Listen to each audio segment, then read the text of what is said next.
সিপিএমের মন্ত্রী থাকাকালীন আনোয়ারুল যেটা করতে পারেনি সেটা করে দেখালেন তৃণমূলের উপপ্রধান জাকির হোসেন ওরফে শাহ কামাল। বৃহস্পতিবার চোপড়া ব্লকের হাপ্তিয়াগঞ্জ মহানন্দা নদী সংলগ্ন এলাকায় চিলড্রেন ইকো ট্যুরিজম পার্কের শুভ উদ্বোধন করেন বিধায়ক হামিদুল রহমান, চোপড়ার বিডিও সমীর মণ্ডল সহ অন্যান্যরা।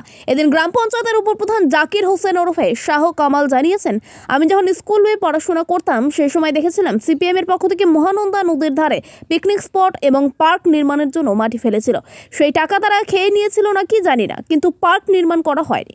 তারা ফিতা কেটেছিল, বাস্তবায়িত করতে পারেনি।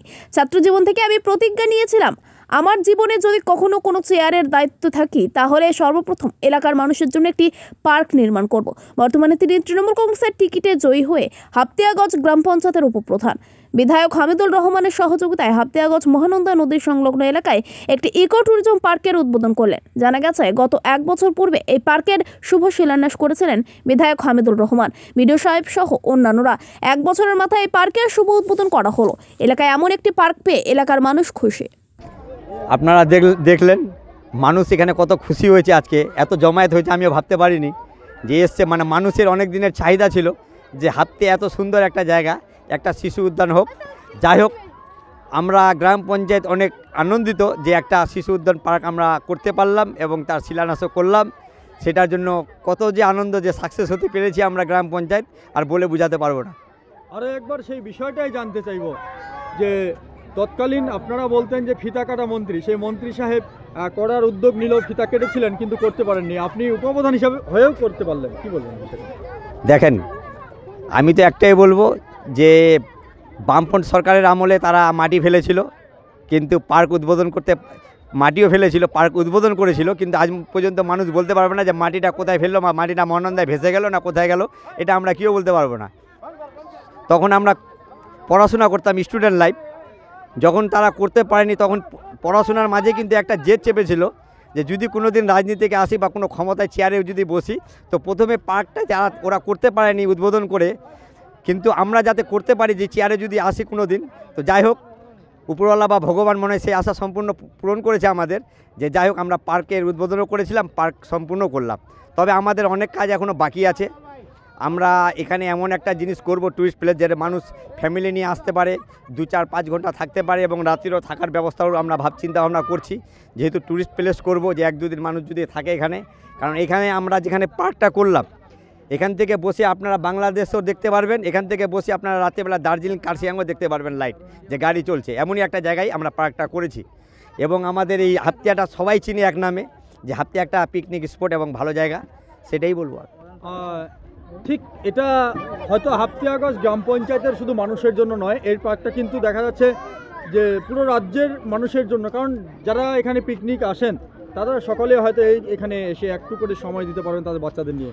দেখেন, উন্নয়ন করা হয় শুধু হাপ্তিয়া গ্রামের জন্য না, উন্নয়ন করা হয় পুরা ভারতবর্ষের জন্য, যে পুরা যেখানকারই মানুষ আসুক সবার জন্যই উন্নয়নটা করা হয়েছে। শুধু যে হাপ্তিয়াবাসী জন্য উন্নয়নটা করা হয়েছে এটা ভুল, আমরা উন্নয়নটা করেছি সবাই যাতে আসতে পারে।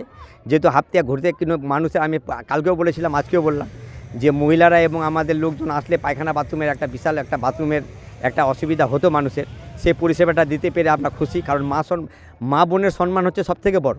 আমরা যতই কিছু করি না কেন, মা বোন যদি সম্মানে থাকে তাহলে সবাই সম্মানে আছি আমরা। ধন্যবাদ। আপনারা দেখলেন মানুষ এখানে কত খুশি হয়েছে। আজকে এত জমায়েত হয়েছে আমিও ভাবতে পারিনি যে এসছে। মানুষের অনেক দিনের চাহিদা ছিল যে হাপ্তে এত সুন্দর একটা জায়গা, একটা শিশু উদ্যান হোক। যাই হোক, আমরা গ্রাম পঞ্চায়েত অনেক আনন্দিত যে একটা শিশু উদ্যান পার্ক আমরা করতে পারলাম এবং তার শিলান্যাসও করলাম। সেটার জন্য কত যে আনন্দ যে সাকসেস হতে পেরেছি আমরা গ্রাম পঞ্চায়েত, আর বলে বোঝাতে পারবো না। আরও একবার সেই বিষয়টাই জানতে চাইব যে তৎকালীন আপনারা বলতেন যে ফিতা কাটা মন্ত্রী, সেই মন্ত্রী সাহেব করার উদ্যোগ নিল, ফিতা কেটেছিলেন কিন্তু করতে পারেননি, আপনি উপপ্রধান হিসাবে হয়েও করতে পারলেন, কি বলবেন? দেখেন, আমি তো একটাই বলবো যে বামফ্রন্ট সরকারের আমলে তারা মাটি ফেলেছিল, কিন্তু পার্ক উদ্বোধন করতে মাটিও ফেলেছিল, পার্ক উদ্বোধন করেছিল, কিন্তু আজ পর্যন্ত মানুষ বলতে পারবে না যে মাটিটা কোথায় ফেললো, মাটিটা মহানন্দায় ভেসে গেল না কোথায় গেল, এটা আমরা কেউ বলতে পারবো না। তখন আমরা পড়াশোনা করতাম, স্টুডেন্ট লাইফ, যখন তারা করতে পারেনি তখন পড়াশোনার মাঝে কিন্তু একটা জেদ চেপেছিল যে যদি কোনো দিন রাজনীতিকে আসি বা কোনো ক্ষমতায় চেয়ারে যদি বসি, তো প্রথমে পার্কটা যারা ওরা করতে পারেনি উদ্বোধন করে, কিন্তু আমরা যাতে করতে পারি যে চেয়ারে যদি আসি কোনো দিন। তো যাই হোক, উপরওয়ালা বা ভগবান মনে হয় সেই আশা সম্পূর্ণ পূরণ করেছে আমাদের, যে যাই হোক আমরা পার্কের উদ্বোধনও করেছিলাম, পার্ক সম্পূর্ণ করলাম। তবে আমাদের অনেক কাজ এখনও বাকি আছে। আমরা এখানে এমন একটা জিনিস করব, টুরিস্ট প্লেস, যেটা মানুষ ফ্যামিলি নিয়ে আসতে পারে, 2-4-5 ঘন্টা থাকতে পারে এবং রাত্রিরও থাকার ব্যবস্থাও আমরা চিন্তা ভাবনা করছি। যেহেতু টুরিস্ট প্লেস করব, যে 1-2 দিন মানুষ যদি থাকে এখানে, কারণ এখানে আমরা যেখানে পার্কটা করলাম, এখান থেকে বসে আপনারা বাংলাদেশও দেখতে পারবেন, এখান থেকে বসে আপনারা রাতেরবেলা দার্জিলিং কার্শিয়াংও দেখতে পারবেন, লাইট যে গাড়ি চলছে, এমনই একটা জায়গায় আমরা পার্কটা করেছি। এবং আমাদের এই হাতিয়াটা সবাই চিনে এক নামে, যে হাতিয়া একটা পিকনিক স্পট এবং ভালো জায়গা, সেটাই বলবো। এতদিন পার্ক দেখতে হলে হয়তো ইসলামপুর বা বিভিন্ন জায়গায় যেতে হতো, কিন্তু এবার আপনারা হাতিয়ায় পেয়ে যাচ্ছেন, কেমন লাগছে? না, খুব ভালো লাগতেছে।